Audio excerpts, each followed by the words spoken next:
Hi, everybody. Welcome back to Triangle BNI. My name is Mike Manning, and each week we bring you a small business success story from BNI. If you are not familiar with BNI, it's Business Networking International, the world's largest networking organization. Our little slice of heaven here in the middle part of North Carolina, we call the Triangle. It's Raleigh, Durham, and Chapel Hill. We've got 30 chapters now, going strong each week, 6 chapters trying to become full chapters, and about 600 members.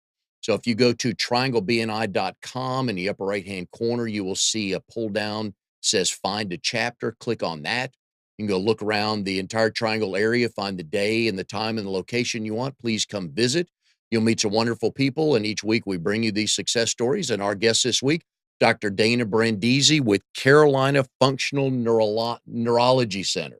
Welcome, Dana. Glad to have you. Thank you for having me. So she is a functional neurologist. We will get into that. We love firsts on the show. So you are the first neurologist and first functional neurologist. Great. And we'll get into that and the depth of things you do to help people, which we will talk about. We are late May, early June, right around there. So how's business going so far this year? You went out on your own last year. Yes, So opened in October. how are things going? Things are going really great. Yeah, they have been slowly picking up, so Mhm. not too quickly, but not too slowly. Just working on getting the word out there. A lot of people don't know what functional neurology is, Mhm. but more and more people are actually looking for functional neurology. So that's been a really interesting thing that I've found over the last few months that people are searching for that Yeah. specifically and finding us, which is And really as I cool. found out during the research, there's a ton of keywords to get to that, which we'll talk about here in a little bit. So how many on staff right now for you? One, One? Okay. We I'm like getting that. ready to hire somebody All right. in June. Okay. Office So help or another office medical? help, Okay. yep, All right. front desk, patient coordinator All right. That's a good position. sign. It is a good sign. So let's back up and talk about that move to going out on your own, which is scary and exhilarating at the same time. Yes, But you were ready to do that, right? yes. So talk about how and when the timing and why and how you came about to do it then and kind of what the transition was like. I think that I've always wanted to own my own business. I come from a family of business owners, so it's always been in the back of my mind that I wanted to do something like that. So I was an employee for 5 years in Portland, Maine, and worked and lived up there and worked in a functional neurology practice. And then my family started migrating down this way to North Carolina. And so I took the plunge and made the move. And I was fortunate enough to work with somebody else that did similar work to myself when I got down here as a transition. Um, and we had a year contract, and we kind of collectively made the decision that it was a good time for me to do my thing. And so that was in about July, August of last year. And I opened my doors in October. So let's talk best and worst of being a small business owner. What's the best part of I get to do what I want to do when I it? want to do it. Exactly.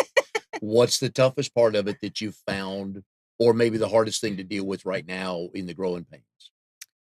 Um, I mean, I think just you do everything, Yeah. right? So, and especially coming from the medical side of things, I'm the doctor and working with patients. I'm also the janitor. I'm also the front desk person. I'm also the person that's ordering the supplements and doing all that kind of stuff. So, um, just, I never realized what this meant or how true it was until Mhm. I got older, but sometimes there's just not enough hours in the day, Yeah. to do all the things. So you gotta really prioritize, like, what is the most important thing, and if you can't get to all of it, what can be done the next day or the next week or whatever. Are you still in that stage where you do the books and the paperwork at night? Um, some of it, Mm. yes. So some of it I'll get done, as I'm going through patients during the day, and some of the things like making phone calls for patient consultations are usually earlier in the morning or at the end of the day when I'm done. Okay. So it just kind of depends on the task. Mm. You sleeping okay through all this transition? I Are you? am. I am. It's, in the last, I would say probably month or two, I think I've gotten myself into a groove. So I feel Okay. much more calm and getting it done without being as stressed. Well, good. So, Okay. No names, but do you remember the feeling you had when the first patient walked into your place the first time for you to treat? oh my gosh. No. Okay. It was such a transition period from about July or August until the doors opened in Mhm. October, and I was, working out of a friend's office for part of the time, and so I think really I just was in a fog a little bit, so, Fair enough. man, I wish I did have that, but no, I don't really remember, um, that You were in particular full business moment. mode. Yeah, Yeah. I Okay. guess. I All was right. just get it Nothing, done. nothing wrong with that. If you have never been to a BNI meeting, each week there's a featured speaker. And depending on the size of the group, it's either a 5-minute talk, a 6-minute talk, or a 10-minute talk. And each week that speaker is introduced by the member bio sheet. So, Dr. Dana, this is how we do it here. So, this Great. is how we're going to officially introduce you. Okay. Dr. Dana Brindisi with Carolina Functional Neurology Center. You are a functional neurologist, but that's the actual profession is Mhm. what you are, correct? Correct. Okay. Location and months in business. Whatever October is, Okay. 7 All months. right. Our location is 6511 Creedmoor Road. What's the crossroad there on Creedmoor? Creedmoor and Lynn Road. Okay. We're All right. just north of Lynn Road on Creedmoor. Okay. Okay. It's like Not a where the business strip center park. is. Yeah, the business park right there. Yep. Okay. Long Right. brick building. Got it. Yep. Okay. Previous types of jobs. Now, hang on a sec. No. I have all the ones after college written down. Yes. I want that high school story, that memorable Yes. high school story or early into your college career story. Okay. That's what we like talking about. Okay. I was a server, a bus girl, a hostess for basically all throughout college. My first job was when I was 15 and I was a bus girl at a restaurant.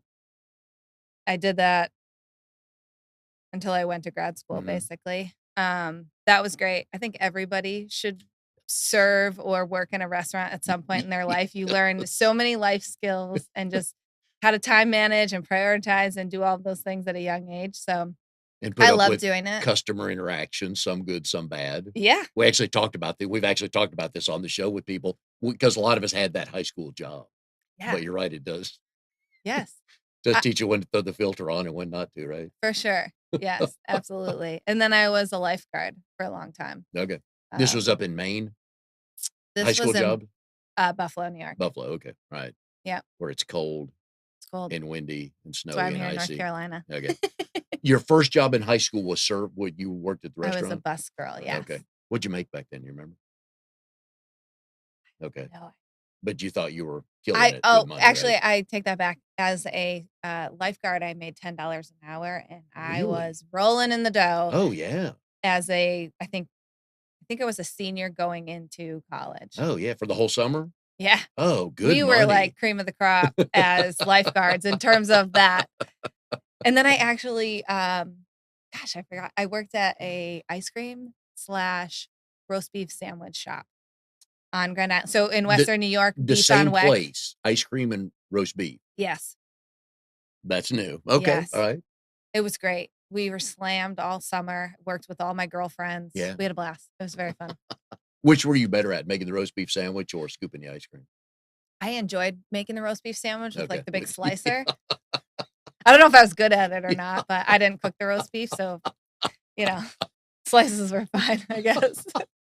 Roast beef and ice cream. Okay, I don't usually see I those mean, it's a together. good combo, Yeah. though. Like, you eat your roast beef on a Kimmelwick roll, and it's Yeah. salty and stuff, and you get your french fries, and then you come back and get your sweet ice cream. Can you confirm that it was on my rep? Yeah. I cannot. Everything you want to. Next part of the bio intro is personal information. So your family's they still up north? You the only one down here? No, my mom, my stepdad, 2 of my aunts, and my sister are all in North Carolina somewhere. Um, they're not in Raleigh, that's why I say Okay, somewhere. somewhere. Okay. Um, Thought you'd lost track of them. no, I know where they are. My dad, stepmom, and 2 of my step siblings are still in Buffalo, All right. and my brother and his wife are in Manhattan. Okay. All right. So who got you down? Who or what or why got you down to Raleigh? I went to grad school in Florida. Mhm. And so being We're from gonna talk about that, Buffalo, yes. New York, Okay.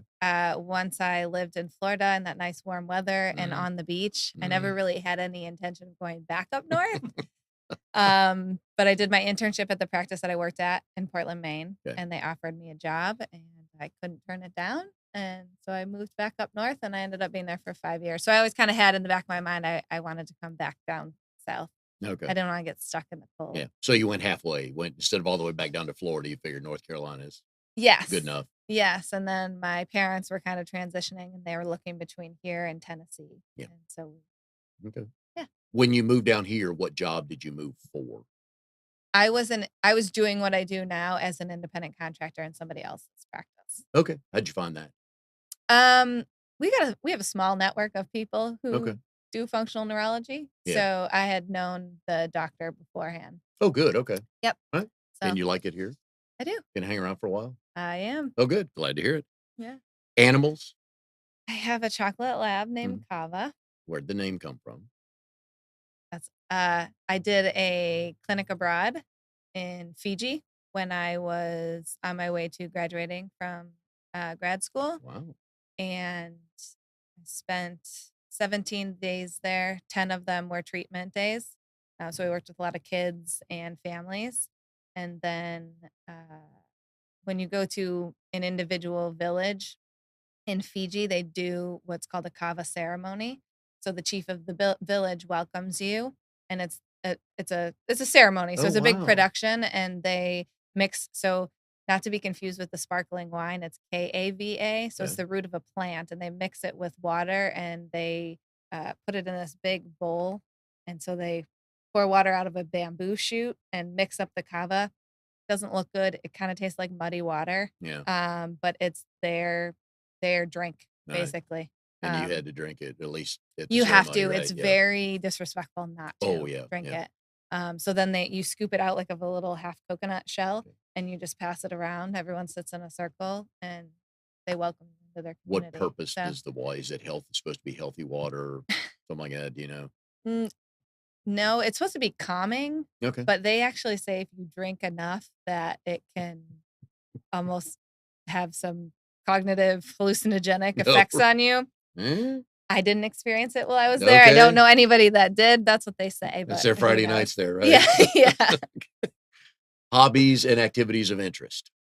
Really anything sports related. I was a gymnast my whole life, so I love that. I play recreational volleyball. Okay. Um, yeah, Bills fan, like, Sabres fan. yes. Where do you fall? Where do Buffalonians fall in on baseball? Yankees, Mets, neither. Blue Uh, Jays. Actually closer to Toronto, aren't you? my nana was a Braves fan, but I don't really watch baseball, Okay. so sorry to Okay. I don't. But Bills and Sabres at least, right? Yeah, a big Okay. Sabres fan. Right. I know when there's two teams when they come to town, Mhm, their fan bases are huge. One is the Steelers, mhm. and there must be 10 or 12 bars on Sundays that just for Steeler fans. And then for hockey, well, Steelers don't actually come to town here, but on Sundays. But for hockey, it's the Sabres. Sabres. When the Sabres come to play the Hurricanes, that's as big a traveling or local fan base from Buffalo that Yes. fills up that arena. Yeah, there's a ton of people from Oh yeah. Western New York Oh here. yeah. Yep. Um, I had the opportunity to go to the last Sabres Mhm. Canes game, which was really fun. There was a ton of Buffalo Oh yes. fans.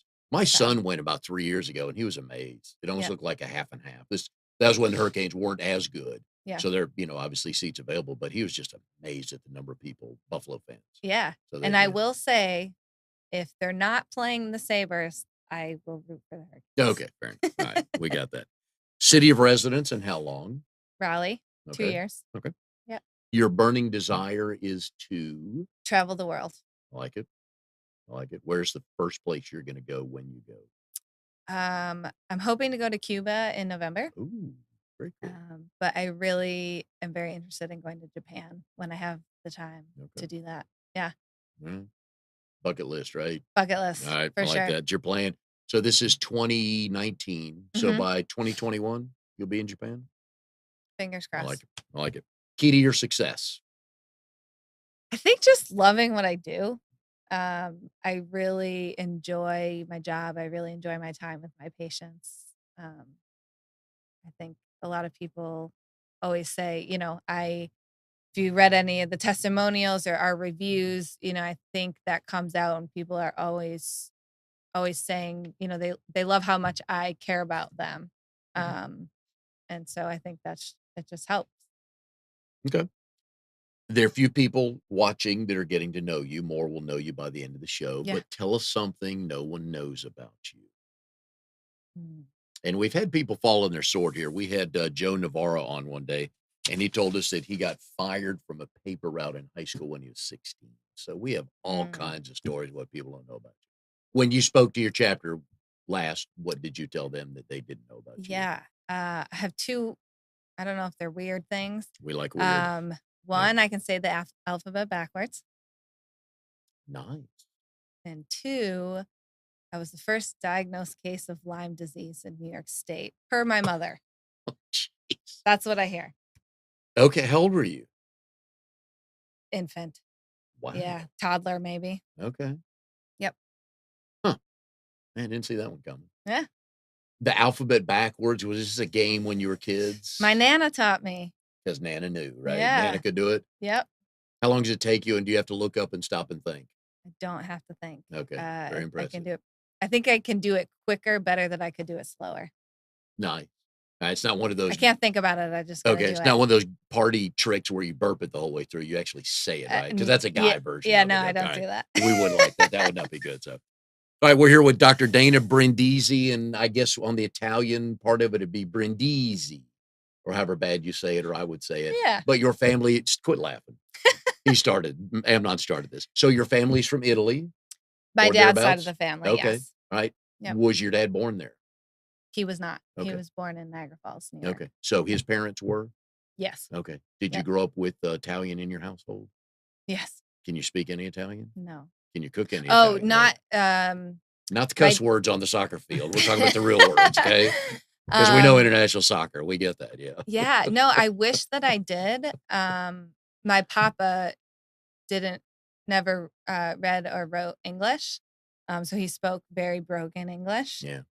But when he came over, it was kind of shunned to speak your language. And so he was kind of forced to do Oh, the best he could okay. to speak English. And he and my grandma kind of kept that in the household. Yeah. And so, it's kind of unfortunate because even my dad didn't, I mean, he knows a few things, Yeah.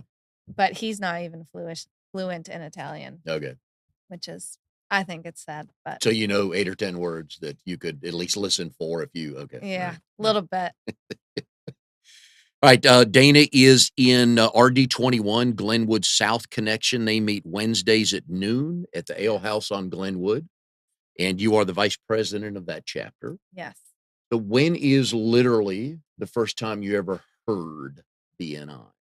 I think really when I came down to North Carolina, one of my friends from grad school said, you have to check this out. She did it for her practice, and she really encouraged me to join BNI or at least go visit different chapters and see what I thought about it. And then the more research that I did, kind of looked into it, I Mhm. realized that a lot of my colleagues were in BNI groups.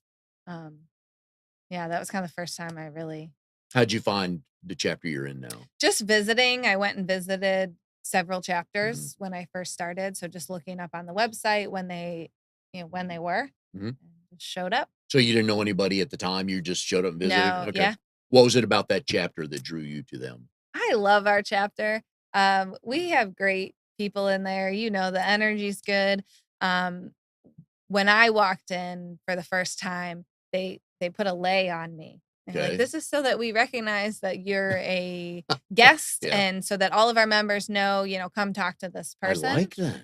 Yeah, I'm trying to bring it back. I don't know why. I I don't know. like I've that. said it a couple times. I Sounds don't know like a why they don't Coach do it. Chris move, right? It was actually Ben that he Okay. was the visitor Yeah. host. That's a good idea. Yeah, and so it just and a lot of people say this about our group when they visit, but I felt it and why I joined our group. Mhm. It was just the energy. Everybody was so welcoming. They seemed like they all got along really well and they were all friends. Yeah.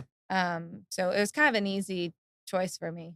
And we've had, from your chapter, we've had Coach Chris, we've had Kenny, we've had Sandra, we've had Brian. Nice. I know I'm forgetting somebody, so if I am, my apologies. We'll make it right next week. But it is a good group. It's a good mixed group. Yeah, Your chapter is different from most because you guys actually have a medical we power team, do. which is unheard of. So who Hmm. else is in your chapter in the medical world that you guys can kind of refer each other to? Yep. So we have Ben Townsend, who's an acupuncturist. We have Tomasz Cernansky, who is a massage therapist, and he does posture rehabilitation. We have Coach Chris, who's a personal trainer. And then we just welcomed Clint Sellers, Mhm. who is a chiropractor, into our group. So Have that's you 5 of us. how long I'm sure you guys have had numerous conversations about how to help each other because everybody's got Hmm. a different piece of getting Yep. people back together. Quite a few referrals passed Hmm. between you guys? Yeah. Yep. Okay. Yeah. We do pretty good in that regard. Functional neurologist. For Yes. those of us who have no idea what that is, how would you sum that up in layman's terms? Okay. Functional neurology is really looking at the intricacies of what's happening in the brain. Most of my patients end up in my office after they've been through the gamut of providers. They've seen the medical neurologist, they've been to the ENT, they've seen the orthopedist, they've gone to the chiropractor, they've done the acupuncture, um, and they're looking for more answers. It's functional in that we do rehabilitation. So we don't do anything with Mhm. medications, drugs, or surgery. So we're really looking at the minutia of the nervous system and tweaking it and changing it so that we can optimize people's function. So a lot of times people come, they've had MRIs and all of these different studies that come back normal and they're still having symptoms. And usually they're somewhere in this gray area between health and sickness, or maybe they're really Mm, sick, but nothing's coming up on their testing. That's kind of where we come in because a lot of people, health is not just black and white. right. And so there's a lot of gray area there that sometimes our current model you don't fit into that. Yeah. And so I get all of that outside of the box Well, people. which is good. Yep. I know on your website and just reading up about this, some of the keywords, and I did not know. I knew a couple of them just because I had met you and Yeah. heard you talk before, but concussions, migraines, dizziness, thyroid, vertigo, and dis how do you Dysautonomia. dysautonomia. Thank you. Yeah. You saved me. That means a whole lot to a lot of people. So how do we know if we should end up in your office one day? What would we have? What would we need to hear from another doctor? Um, I mean, hopefully, the other provider knows to send you to me at least for an evaluation. I think that's happening more and more. Um, but like I said, I wish we were the first line of defense for people because I think we can help a lot of people without having them have to go through the gamut. Yeah. Um, but I think if you're having persistent neurological symptoms, concussion, vertigo, migraines, and you've done a bunch of stuff and it's not really doing what you want it to do, or if it's helping only minimally, Okay. um, that's the majority of people that end up in my office. And we always on this show, we love to obviously entertain and laugh about stuff, but love to educate people as well because there's so many different people on this show from many different industries. Hmm. And to educate the people to look for whether it's insurance or I mean all the stuff we've had on the show. So if somebody has a concussion, Hmm. a 16-year-old playing football has a concussion Friday night, Monday morning still has Yes. headaches or whatever, would you recommend they go to you first? Should they start with their primary care physician? What are some options? Because I know it's not black and white, but what are some Yeah. options? So first scenario would be, if you have any significant symptoms after head injury, go to the emergency room, right? Mhm. You want to get checked out. They want to make sure that you don't have a brain bleed or something like that. So, first and foremost, that should be kind of your first line of defense. They'll make sure that there's nothing life threatening happening. After that, people usually go to their primary care or they Okay. seek a neurologist. I would love to see people if they got cleared by the emergency room and everything is good. So technically, concussion symptoms should resolve anywhere from 7 to 10, maybe 14 days. Mhm. Things should start getting better, if not pretty much going away. If they don't in that time period, that's where you really want to start seeking treatment because there's some reason why your brain isn't recovering from that injury on its own. And I guess for most of us sports fans, we hear concussion protocol is Mhm. kind of the new phrase for athletes that are, taken out or sat for Yeah. a couple games, stuff like that. And is that just the basic? And I go back to NASCAR. I worked at NASCAR years ago, and when they started this at the beginning of the season, they had all the drivers come in and they get a baseline. And are do most of the I know you've worked with hockey players and ski jumpers. Mhm. Do they are most of these sports going to that? Okay, let's get a baseline so we know if something happens, it'll be different than what the baseline was. Yes, and, the problem we're running into across the board is the majority of that is called an impact test. Okay. So they're sitting at a computer and they're doing different, mostly cognitive tasks. Oh, okay.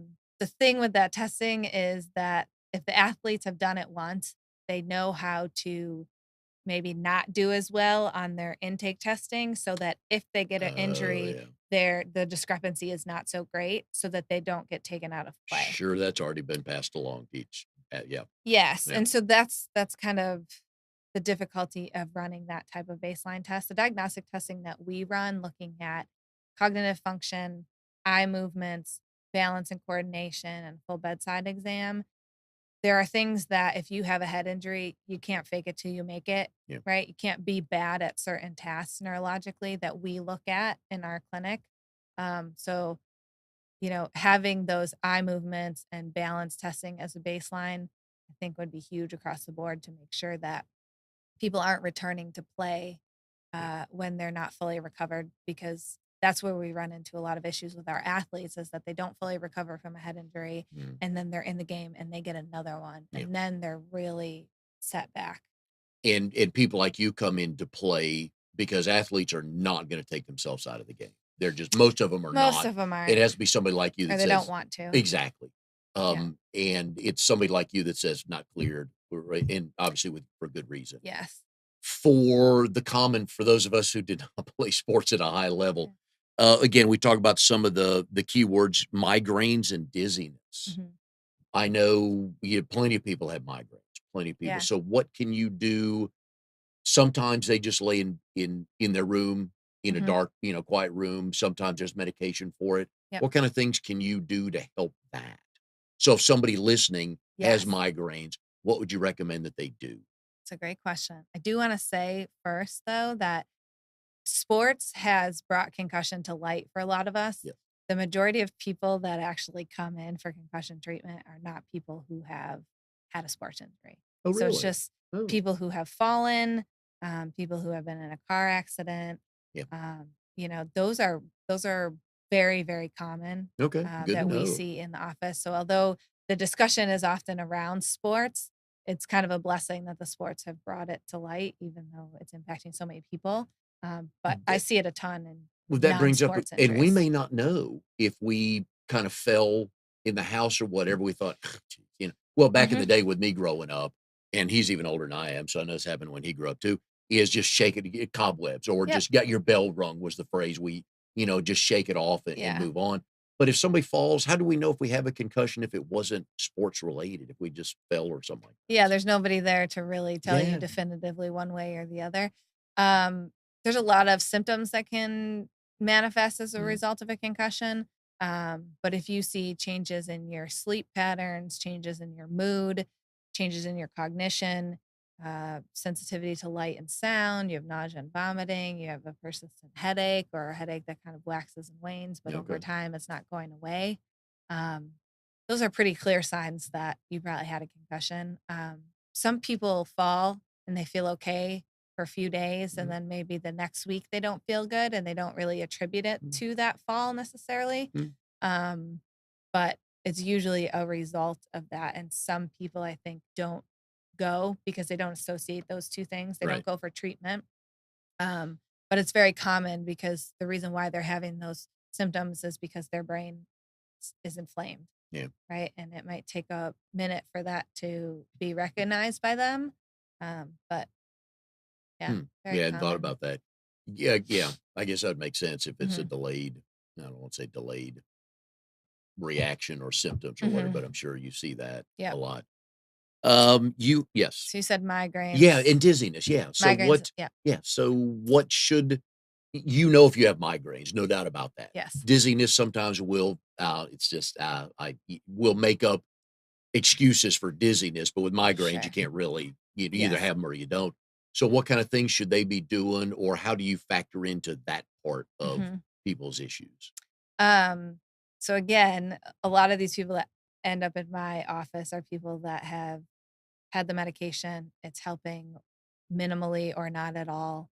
They've done the chiropractic, they've done the acupuncture, they get massages regularly, Mhm, they've done physical therapy, and they're still having symptoms.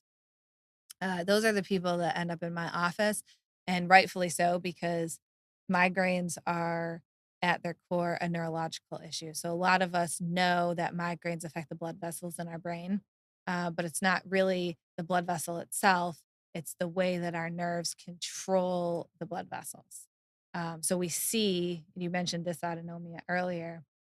We see a lot of dysautonomias at at the foundation of what's contributing to people's migraines.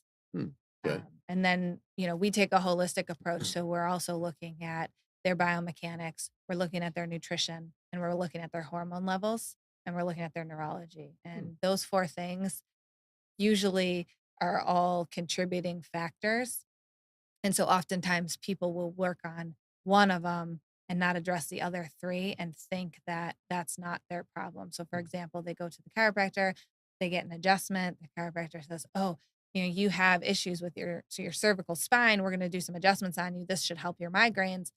And it doesn't help.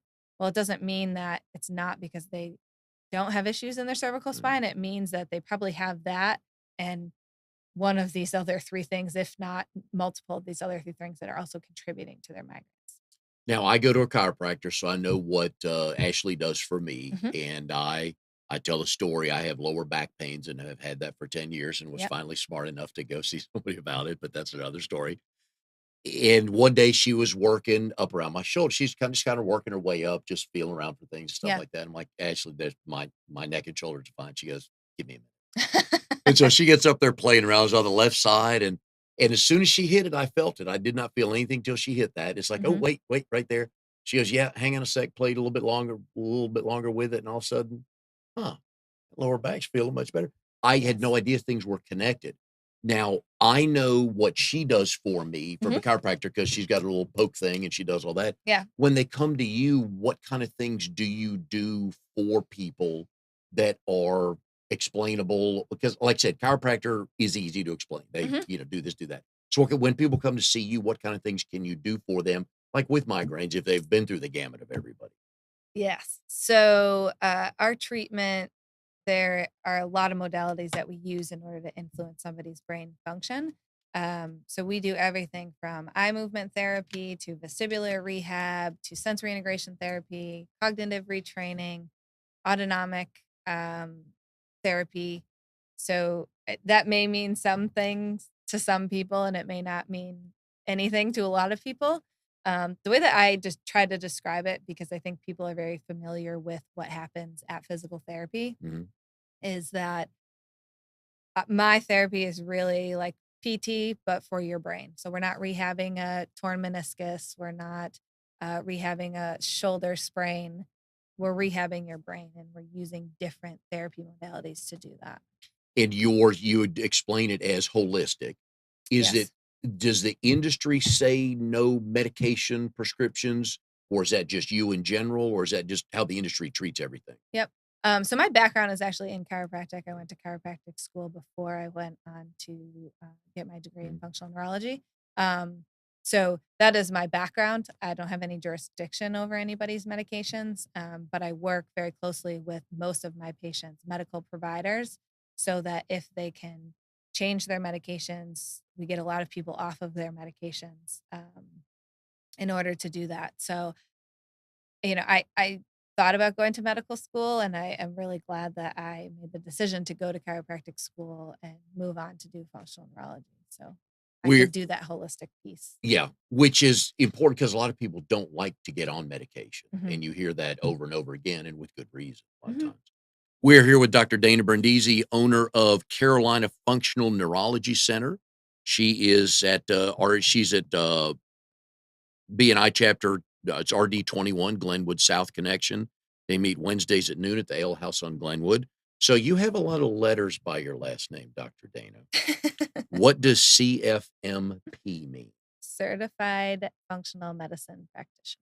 All right. What is DACNB mean? Diplomate of the American Chiropractic Neurology Board. Diplomate? Diplomate. Diplomate. Nice. That's a first. I don't think we've had any diplomates in here. You Nobody with diplomas. I know that yeah, have you come see in. them commonly in Okay. chiropractic, and you see them in optometry as well. Oh, gotcha. Okay. Right. And then it's similar to like a fellowship. Okay. Gotcha. You originally wanted to be a veterinarian. I did. All right. So how did that start? And then how did you evolve or Yeah. change into being a functional neurologist? I grew up on a farm. So we had horses, chickens, ducks, and all kinds of things. Are we going to get to 4:30 in the morning milking the cow stories? Is that what's we next? didn't have cows or Okay, anything like just that. waiting for that one because I hear that all Um, the time. yes. And I used to get in trouble for going down to the barn when I wasn't actually allowed to be there.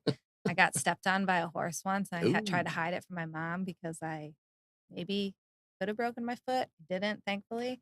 But I just loved being yeah, around the horses and riding them and all kinds of stuff. So I loved animals. Um, so I think just as a little kid, I thought I loved animals, so I'm going to be a vet. As I got older, I realized that part of your job as a vet was you had to euthanize them, and just I couldn't do it. okay. So I decided, I don't even know when, but when I got to college, I knew that I wanted to be in the healthcare field and that I was Yeah. going to work with human beings. All right, so let's connect the dots here. So Sure. you started at University of Buffalo. I did All right, for how long? 4 years. Okay, undergrad there, and then to Palmer. Yes. Where in Florida?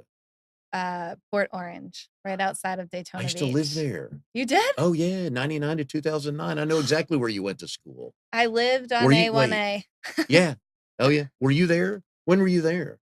2004 to Yeah. 2000 no, I'm sorry, back up. 2009 to 2012. That's right, when we left 2009, so I must have heard about the incoming class or something, I'm sure Yeah. These partiers, these kids, I tell Yeah. you, you'll wanna move. The old guy, move on out, here come these young kids. You enjoyed, life in Daytona Beach? I loved it. Oh, me too. We went to the North Turn. Mhm. Just we on Sundays, both the boys were gone. They'd graduate high school, so they were gone. So my wife Yeah. and I and some other friends of ours, we all had kids about the same age. Hey, Sunday, 2 o'clock, we just go sit on the deck and just listen to the waves, have a Boon drink and some nachos. Boondocks. Oh yeah. Oh yeah. That was my favorite. Oh yeah. Oh, I love had those. Yeah. some like a fish Reuben. Yeah. Did you go to Aunt Catfish's? Yes. Okay. Yeah. Right 'Cause on the I worked at intercoastal. yeah, Mhm. I worked at the Speedway, so that's what got me down there. Oh, But yeah, love Port Orange. Anyways, that's a whole nother show. We could talk about that forever. But a very good school though. Very good, very Palmer Chiropractic, very Yep. good school. Now, how long were you there? Is that a 2-year program? 4-year. Okay, and that was strictly for we're not Chiropractic. even to the neurological part of everything yet. Right. Okay, right, and make sure I get the verbiage right, okay? So, undergrad at Buffalo, then Palmer College of Chiropractic for 4 years, Yes. and then what Yeah. decision do you make from there once you So graduate? I actually went into chiropractic school knowing that I could specialize in functional neurology. Okay. So I did my research and my due diligence. I took neuroscience classes in undergrad. So I really loved learning about the brain. And I knew that going into chiropractic school that I wanted to do this work. And I was actually fortunate enough to take a lot of my, neurology classes while I was in school. So the Carrick Institute is based out of Port Canaveral, and I would go to Orlando once a month for a 3-day seminar and do my training while I was in chiropractic school. Okay. And then you had to wait to sit for your board exams and do Yeah. all that until you graduated. So you had to deal with I-4 going to Orlando. Oh, Oh, it's yeah. miserable. Did you see any of the shuttle launches from the beach?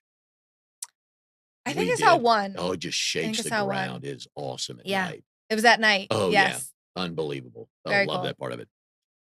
Wait, and so you're done with, you graduate from Palmer, Yes. and then you go to what are we looking at?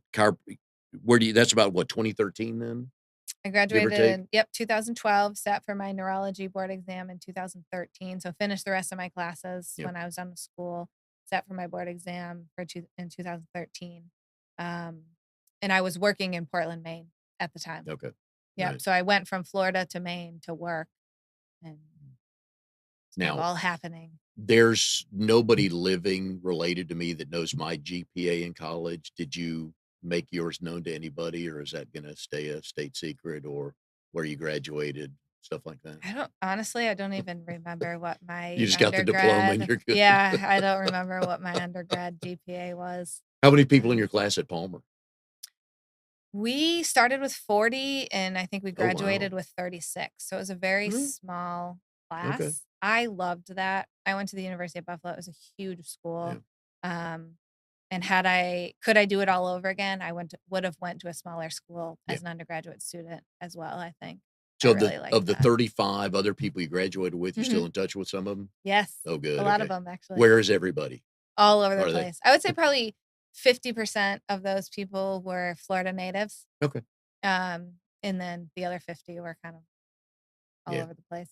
okay. Yeah. Well, that's cool. Yep. Something to draw on too, because did each of you well, I imagine many of you kinda went into different, specialties, right? Out of chiropractic school? Yes. Okay. Yes. Yeah. So, yeah, I got a lot of friends that do a lot of cool different things, different aspects of chiropractic. A couple questions for you. One is, what Sure. does the E stand for?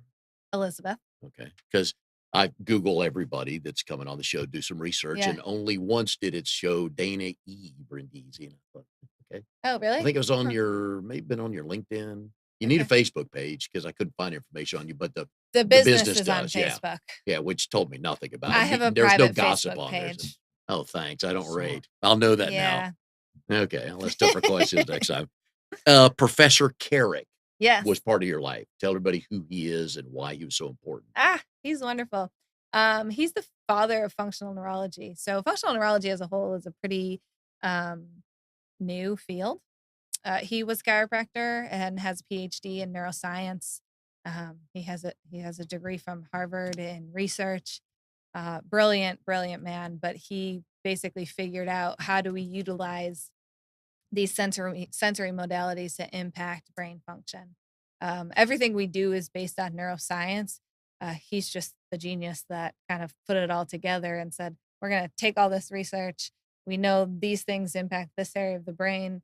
This patient presents with this. We're going to apply this therapy and we should see a result from it. So I've had the opportunity to learn from him, Very nice. which is pretty cool. In the grand scheme of professions, right? Rarely do you learn from the person that Oh, yeah. started it.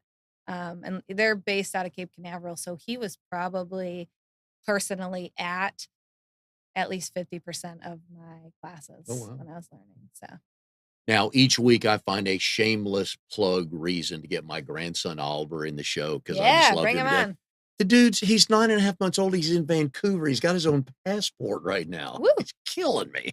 I So my like it. son sent pictures, but anyways, Maybe he'll take me to Japan one day. why not? He'll be there before I will. I know that. He's got his own pair of Air Jordans, which I've never had. He's got a passport, and he's 9.5 months old. Yeah. It's I awesome. should talk to my mom and dad one day when I see them again. Hey, come on and get to Vancouver when I was 9.5 months old. So. That's right. Anyways, that leads me into the question. So people today our age, when we have something happen, hmm we go to the doctor. hmm Is there anything for kids growing up to start understanding, getting baselines, any preventative instead of rehab? hmm What preventative stuff can people do for and with their kids these days to understand things better or get ahead of something? Yeah. Stop letting them watch the screen. Watch what? Watch the screens all the time. Really? So Yes. any video games, computer, Yes. TV, all that? Yes. Why? Move, exercise, get outside, Okay. be exposed to full spectrum sunlight, and don't use the screens as a babysitter. What does that do? It's like it's melting their brain. So the screens are one thing. So the screens, we all get it now because we have screens everywhere, but Yeah, yeah. we're overexposed to blue light. and it's toxic, Oh, it's excitatory for our brains. okay. Um, but now we're so uh yes, Well, and yeah. we are just flooded with technology and screens. So as adults, most of us process it okay. But I mean, you're sticking these kids at Yeah. 9. I mean, I don't know if Oliver, he's probably not with his passport and, being so worldly, He's sitting in staring at front the of a mountains screen, in but Vancouver now, exactly. yeah. Um, but yeah, they're not your brain needs movement, and that's the best thing we can give our kids is movement Okay. for their neurological development. And we're seeing that decline significantly. We're seeing it decline in the household. We're seeing it decline in the schools. A lot of times funding, what do they take away? PE, Yeah, right? Because they're like, exactly. oh, these kids don't need to learn how to play wiffle ball, right? But really, that wiffle ball is very helpful for their brain Mhm. development.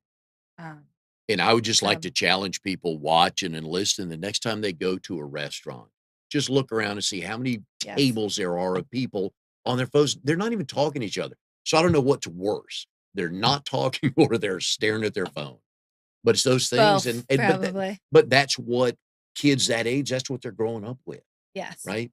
And Yeah. that's where we're headed. There's gonna be one thing that we do our life on, Yeah. right? And there's a time and a place, and I get it, parents with young kids, like at some point you may just need to, hey, take this for a few minutes so that mom or dad can get done what they need to get done. And Yeah. I understand that. Oh, yeah. But if you're just using it as a catch all, like this kid's not doing anything we want him to do, he's throwing a huge temper tantrum, and your go to is always just put him on the screen. Yeah. I think that's where we're running into Yeah. some issues. Back in the 90s Yes. and neurology, Yeah. eye hand movement Yes. and eye hand coordination. Coordination. Yeah. They said, let them play games. Oh, we would go growing up, Our our brains haven't changed yeah. since the 90s. They're the same. They develop the same way. And even before that, our parents So would just kick us out of the house, go play something out there, and we'd make our own games We up. did the same. Yeah, yeah, I remember playing till 9 till PM, the my mom streetlights come on. yelling Yeah. out the door because we yeah, were playing hide and seek they don't and let you stuff. out today. Do you have brothers and sisters? Yes. What order were the names? And did the dog's name always come last? My mom did. Oh, I don't know. Okay. I don't know the order, but Okay. she was always calling us everybody's name Yeah. probably before she got to our actual name. All the kids in the neighborhood. But you're right, though, that's what we did growing up. Yeah. And what about just reading in general out of a book? Just read Yeah. let's start reading in general. What does that do for the brain in the formative years to won't not a doubt it'll combat anything as they get older, but it would help, right? I mean, reading and learning is Yeah.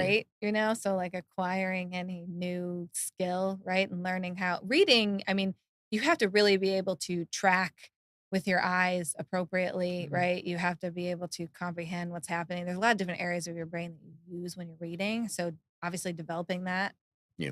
well at a young age is beneficial. What about brain games for kids? I know with, elderly retired people, I know from my mom and my father-in-law does this, there's Yeah, Sudoku, crossword all the time, keeping their brains going. yeah. What about for 6, 7, 10, 12, 14? I The, really would go back to movement. okay. Have them move, right? Making sure they're moving appropriately. So, kids, you see a lot of kids that don't crawl appropriately. They scoot, they do, Yeah. different things with their legs and stuff.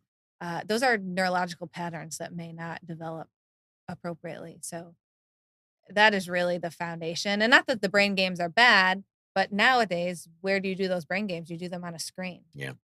So if you're gonna watch a screen, cool, do something It's that is, productive. yeah, that's helping you learn, Yeah. instead Not of play like a Fortnite for 28 combat hours in a game row. or Yeah. whatever Yeah. that most kids are playing. Um, but if you could do one thing and only one thing, movement.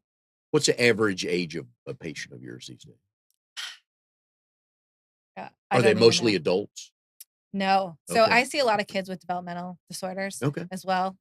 We didn't really touch on that, but I see a lot of kids, like school age kids, with reading issues, dyslexia, Okay. ADD, ADHD, those types of things. They do really well because their brains are already changing so rapidly at a young age. So anywhere from, I think my youngest right now is 7, and my oldest is in her 70s.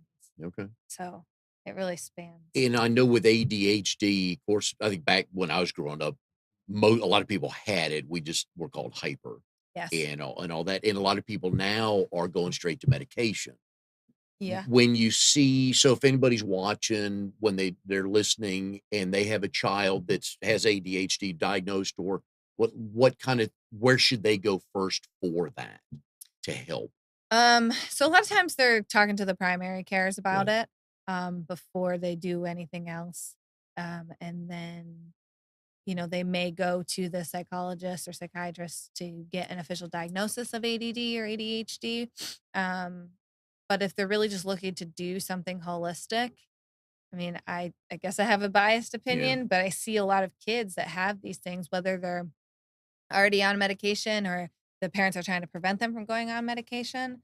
Like I said, their brains are so moldable at that point that they really do really well. Um, I would love to be the first person to help those kids, but a lot of times they're being put on medication unless the parents are saying no, Yeah. we don't want them to be on it, because obviously we're learning all the side effects to those things. And is it once you're on it, you're on it? No, Okay. no.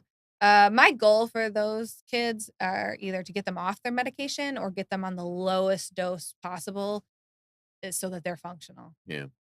Right.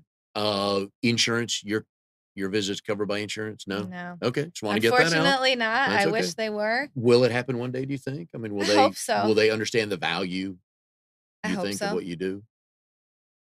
I hope. I Yeah. don't know. Okay. I hope in my lifetime I see that Yeah. we can reach more people that way. Are general practitioners getting better at referring patients to people like you on the neurological side? Some are, some aren't. Okay. All right. Yeah. Just I think right now it's very dependent on the individual provider. All right. You Yeah. guys are, and part of that is because you're that new. Yeah. Okay. So your goal we're about midway through the year now. So what's your goal by the end of the year, business wise? You said you're going to hire somebody here in a little bit. Yeah. Right? I mean, help as many people as I can. Right. So doing things like this so more people can find us so that they know that we can help them. Yeah, and just getting out there, networking, hopefully having a full schedule. Maybe next year I'll hire a doctor. There you go. And they can go to carolinafnc.com. Yes, I think I said that right. you did. And they can read up more on what you do and why people should come see you. Because I know a lot of people seek out the holistic approach to things instead of getting on medication. And Yes. so are there many of you in the Triangle area, or is it still kind of a small fraternity or sorority right now? It's pretty small. Okay. There's a few of us. Right. And I have some patients that have seen other providers or spoke to them or whatever. So we support each other. So Yep. whoever you go see, great. Good. Just get help, right? Yeah. Okay. Yep. And we do complimentary consultations. Oh, so good. Good to know. people can fill out a form on our website and it comes to the email and we'll get you set up and I will speak with them over Okay. the phone before we decide if they should come in for exam, if they're a candidate to come in for an exam. But We're the you're, appropriate place yeah. for them to be. And a lot of basically. times it just, that'll tell you something. Once you sit down with Yes. them, you can understand better kind of what direction to point them in, right? Absolutely. Okay. Yep. Your best advice to parents is kick your kids out of the house, right? Yeah. Or at least get them running through the house without knives, of Yeah. course. Make them But go play in just the go yard. outside and just make up Move. do something. Yeah. Yeah. Okay. Yep. I wish they would do that more too. And you're right about the PE. That kind of went unreported. Yeah. You don't hear about that much anymore. And that was, I mean, was one of the highlights of the days for us, was Right. go outside and run around. And Yeah. Gotta get the wiggles out. yeah, Those kids, they have to do it. We got to do it. They got to do it.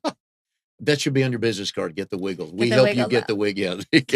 So anyways, Dr. Dana, enjoyed having you on the show. Good luck with Thank the you new so much. business. And I hope people will go to carolinafnc.com and check out Dana's work. It's wonderful stuff. You're helping, and I know a lot of people looking at the holistic stuff. Mhm. And we thank you for joining. We'll see you next week on Triangle BNI.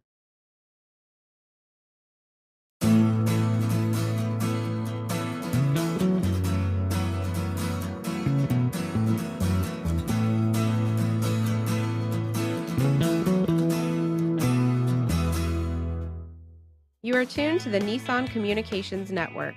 If you tuned in too late, you can always watch each program in its entirety or download an MP3 audio file of it in the archives section at nissancommunications.com. Don't forget to subscribe to our YouTube channel, follow us on Twitter, and like us on Facebook. Sponsored by Telestream's Wirecast software, StreamingGear.com, Carolina Apparel, and DeltaForce.net.